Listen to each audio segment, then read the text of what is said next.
Spectrum often provides a combined modem router gateway, but using your own Netgear router offers more control and features like custom DNS, parental controls, and mesh networking.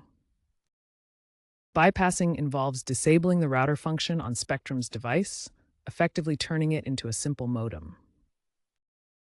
Ensure you have a Spectrum-compatible modem like Aris SB8200 or Netgear CM1200, a Netgear router such as Nighthawk AX series, and Ethernet cables.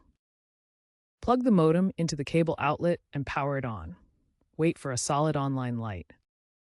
Open a web browser and go to the modem's admin panel, usually 192.168.1 or 192.168.100.1.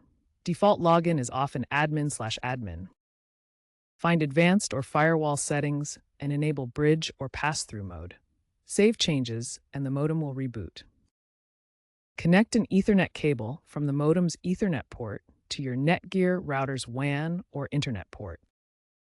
Power on the router.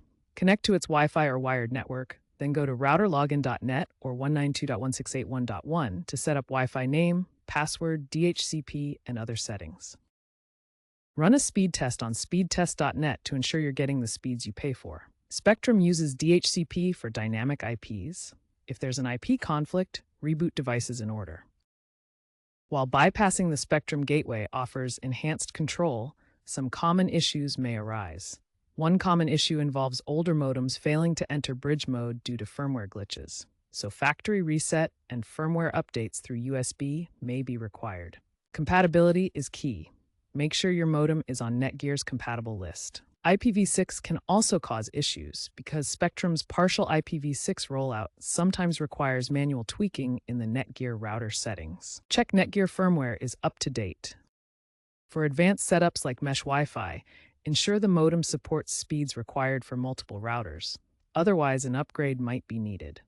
Consider AI-optimized routers that learn network patterns to reduce latency, especially for gaming. By 2027, it's expected that integration with Spectrum's fiber rollout will improve, with potential use of software-defined networking, SDN, for easier remote management. Regular updates of both modem and router are recommended to keep security and performance optimal.